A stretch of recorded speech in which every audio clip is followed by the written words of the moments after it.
Bonjour et bienvenue dans cette introduction consacrée au règlement général sur la protection des données, appelé communément RGPD ou GDPR en anglais. Je m'appelle Michael Dirocco, je suis certifié GDPR Practitioner. J'ai également plus de 17 ans d'expérience professionnelle dans l'IT, essentiellement comme consultant, où j'ai évolué dans des rôles tels que System Engineer, Business Analyst ou encore comme chef de projet. Tout au long de ma carrière, j'ai participé à des missions et des projets aussi bien du côté de l'infrastructure que du côté applicatif, voire même métier. J'ai travaillé pour diverses industries où j'ai souvent été confronté à la problématique concernant la bonne gouvernance des données et plus spécifiquement sur ce qui concerne la confidentialité des données personnelles, notamment dans l'industrie bancaire. C'est donc tout naturellement que je me suis intéressé au GDPR et que j'ai conçu toute une série de formations dans cette introduction afin de vous aider à appréhender la matière du mieux que possible et aussi pour vous faire partager mon expérience sur le sujet. L'objectif de cette introduction au GDPR est de vous donner une vue d'ensemble du règlement en 7 points. En premier lieu, je vais vous expliquer le contexte du GDPR, c'est-à-dire pourquoi un nouveau règlement sur la protection des données et quelles sont les conséquences. Ensuite, je vous expliquerai ce qu'est une donnée personnelle comme le prévoit le règlement. Et nous verrons ensuite qui est concerné par le règlement ainsi que les risques en cas de non-respect de celui-ci. Nous évoquerons dans les points 5 et 6 vos responsabilités en tant qu'organisation ou entreprise ainsi que de vos droits en tant que personne physique. Puis, nous terminerons cette introduction par une brève description des premières actions à entreprendre afin de se mettre en conformité avec le règlement. Le paysage législatif actuel sous la protection des données dans l'Union européenne est fragmenté, ce qui crée de la confusion pour les organisations et pour les individus. Cela changera radicalement quand en mai 2018, une nouvelle loi européenne sur la vie privée rentrera en vigueur.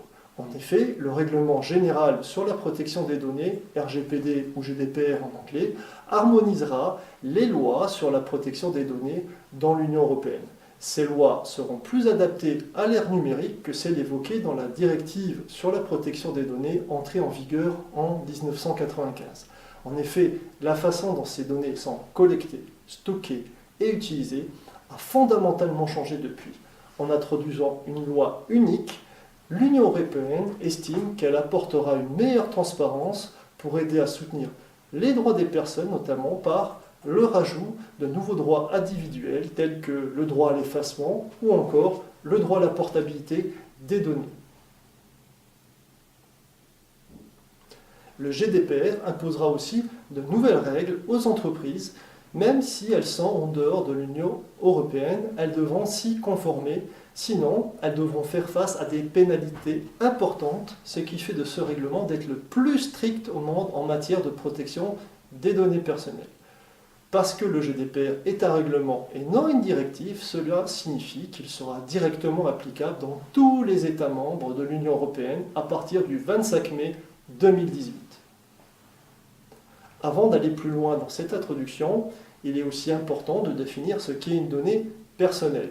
En effet, si l'on résume la définition donnée par l'article 4 du règlement, une donnée à caractère personnel est toute information se rapportant à une personne physique qui peut être identifiée directement ou indirectement, notamment par référence à un identifiant tel qu'un nom, un numéro d'identification, des données de localisation, un identifiant en ligne ou à un ou plusieurs éléments spécifiques propres à son identité physique, physiologique, génétique, psychique, économique, culturelle, voire même sociale.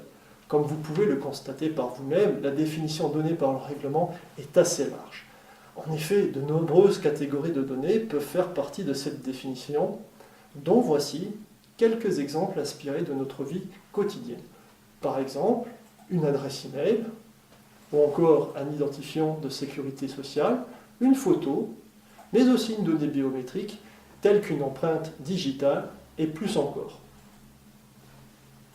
Comme nous l'avons vu, et évoqué en début de cette présentation, le RGPD impactera les organisations et les entreprises au niveau mondial dès qu'elles rentreront en relation commerciale ou non avec des individus résidant dans l'Union européenne. Le périmètre du règlement est défini par deux champs d'application. Le champ d'application matériel d'un côté et le champ d'application territorial de l'autre côté. Tout d'abord, le champ d'application matériel du règlement. En effet, l'article 2 prévoit que tout type de traitement concernant des données personnelles qui sont ou seront stockées dans un fichier devront se conformer au règlement. Ici, le terme fichier, comme il est défini par le règlement, inclut aussi bien les fichiers informatiques que les fichiers physiques ou dits type papier, comme par exemple un CV imprimé rangé dans un classeur. Ce qui nous amène aux deux schémas suivants. Par exemple, un traitement automatisé informatisé, on extrait des données personnelles et on les stocke dans un cloud, sur un disque dur, peu importe, et un autre fichier, un autre traitement fichier, mais manuel, comme les fichiers papier que l'on va stocker dans un classeur ou dans un coffre-fort. Cela rentre bien évidemment aussi dans le règlement. Ensuite, l'article 3 du règlement définit le champ d'application territorial. Comme nous allons le voir, le fait d'être en dehors de l'Union européenne ne vous dispense pas pour autant d'appliquer le règlement. Prenons tout d'abord le cas nominal. Un individu européen, que l'on appellera la personne concernée, entre en relation commerciale ou non avec une entreprise ou une organisation localisée en Europe. Et celle-ci décide de sous-traiter le traitement des données personnelles à une autre entreprise ou à une autre organisation qui est aussi située en Europe. Comme décrit sur le schéma, la première entreprise a le rôle de contrôleur de données, c'est-à-dire qu'elle est responsable du traitement, et c'est elle aussi qui définit quoi collecter et comment traiter les données. La seconde entreprise, quant à elle, a le rôle de processeur. Ici, sa responsabilité est de traiter les données comme cela a été défini par le contrôleur de données, mais aussi de s'assurer que le traitement est conforme à la réglementation. Dans ce premier cas, bien évidemment, les deux entreprises ou organisations doivent respecter le règlement. Dans le second cas, le contrôleur de données décide de sous-traiter le traitement à une firme ou à une organisation située en dehors de l'Union européenne. Ici aussi, le contrôleur et le processeur de données doivent se conformer au règlement. Dans les deux autres cas, il en va de même. Et donc, peu importe la localisation des contrôleurs et des processeurs de données, ces derniers devront se conformer à la réglementation dès qu'ils entreront en relation avec un individu européen et que ces données à caractère personnel feront l'objet d'un traitement. Les risques en cas de non-respect de la réglementation est d'être sanctionné de deux façons. Tout d'abord, les sanctions administratives, où l'autorité de contrôle peut décider, selon l'infraction et la plainte remontée par les personnes concernées, de vous donner soit un avertissement ou de vous mettre en demeure. Elle peut aussi décider de vous ordonner de suspendre vos flux de données ou de vous ordonner de limiter le traitement ou encore de supprimer les données personnelles ou de les rectifier. Le deuxième type de sanctions sont de l'ordre financier. Et c'est celles qui sont de loin les plus dissuasives. En effet, le montant de la pénalité à payer peut aller jusqu'à 20 millions d'euros ou encore jusqu'à 4% du chiffre d'affaires annuel mondial, sachant que c'est le montant le plus élevé qui sera retenu. Bien que ces sanctions soient impressionnantes, ce qui peut être encore plus grave pour votre entreprise, c'est aussi la perte de confiance et de réputation due à une non-conformité au règlement.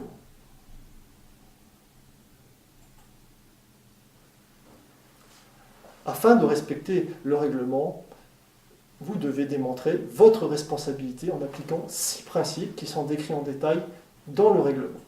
Ces 6 principes sont au cœur du règlement et doivent être parfaitement compris et maîtrisés par les organisations et les entreprises. Le premier principe est de justifier et de démontrer que le traitement est licite, c'est-à-dire que la personne concernée a donné son consentement ou que celui-ci doit être effectué afin de remplir des obligations contractuelles ou légales. Ensuite, deuxième principe, il en va de votre responsabilité de faire en sorte que vos traitements qui collectent des données personnelles le sont à des fins précises et qu'ils sont tout aussi explicites que légitimes. Ce qui nous amène au troisième principe. Vos traitements ne doivent collecter que les données personnelles qui leur sont utiles, ni plus ni moins. Principe numéro 4, vous devez aussi faire en sorte, dans la mesure du possible, d'avoir des données à jour et de les rectifier si tel n'est pas le cas. Principe numéro 5, ces données ne doivent pas être stockées plus longtemps qu'il ne le faut. Et enfin, sixième et dernier principe, les traitements des données à caractère personnel doivent être traités de manière appropriée afin de garantir leur sécurité. Si vous appliquez ces 6 principes, vous serez très probablement du bon côté de la loi, bien qu'il vous restera encore certains articles où il vous faudra vous y conformer en fonction de vos activités. Les 6 principes que nous venons juste de voir forcent les organisations et les entreprises de faire respecter les droits des personnes concernées en matière de protection des données. Ces droits, ou plutôt vos droits, sont au nombre de 8.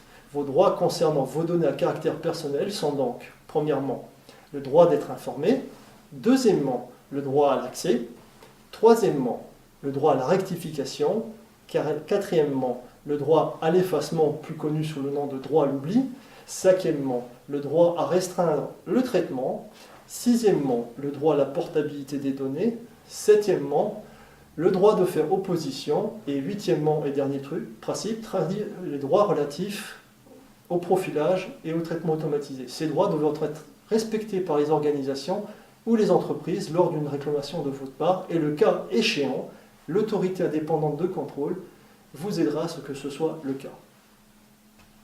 Mais dès lors, on peut déjà se demander, mais par où commencer? En effet, selon votre niveau d'application dans le traitement des données à caractère personnel, l'effort à fournir afin de se mettre en conformité avec le règlement peut être, d'une entreprise à une autre, plus ou moins évident. Mais dans tous les cas, les 3 premières étapes à faire sont comme toujours dans un projet réglementaire. Premièrement, la formation de vos équipes avec un contenu adapté selon leur niveau d'application et donc, avant cela, d'avoir identifié les parties prenantes concernées par la protection des données, comme par exemple les RH ou encore le département marketing. Ensuite, comme deuxième point d'action, il vous faudra aussi faire l'analyse de l'existant par la réalisation d'une cartographie personnelle des données personnelles ainsi que de leur traitement. Puis, sous base de cette cartographie, il vous faudra faire, selon les cas, soit une analyse des cas, soit une analyse d'impact de la protection des données, appelée aussi DPIA, Data Protection Impact Analysis, et qui en fait une gestion des risques dédiés à la protection des données. Ces 3 premières étapes vous permettront de jeter les bases et de décider quoi faire. Bien évidemment, nous pouvons vous aider à la réalisation de vos objectifs concernant la mise en place du GDPR dans votre organisation ou dans votre entreprise. Pour cela, nous vous proposons des formations en ligne adaptées à vos besoins afin de vous aider dans la mise en œuvre de l'application du règlement. Une formation tout d'abord de sensibilisation à la protection des données, s'adressant à l'ensemble de vos employés qui leur explique ce qu'il faut faire et surtout ce qu'il ne faut pas faire et leur donne aussi les bons réflexes lorsqu'ils auront à traiter avec des données personnelles, afin de limiter au maximum les risques d'erreur ou d'infraction sur le traitement des données à caractère personnel. Deuxièmement, nous vous proposons aussi une formation sur les fondamentaux du GDPR pour les personnes souhaitant connaître en détail les implications du règlement dans leur travail au quotidien. Et enfin, nous avons aussi une formation avancée pour ceux et celles qui doivent mettre en place les mesures définies dans le règlement ou qui sont ou seront amenés à participer activement dans ce genre de projet. Pour toutes ces formations, nous vous proposons également un coaching personnalisé en ligne afin de vous aider à atteindre vos objectifs, que cela soit en termes de mise en conformité avec le règlement ou que cela soit en termes de certification sur le GDPR. À très bientôt.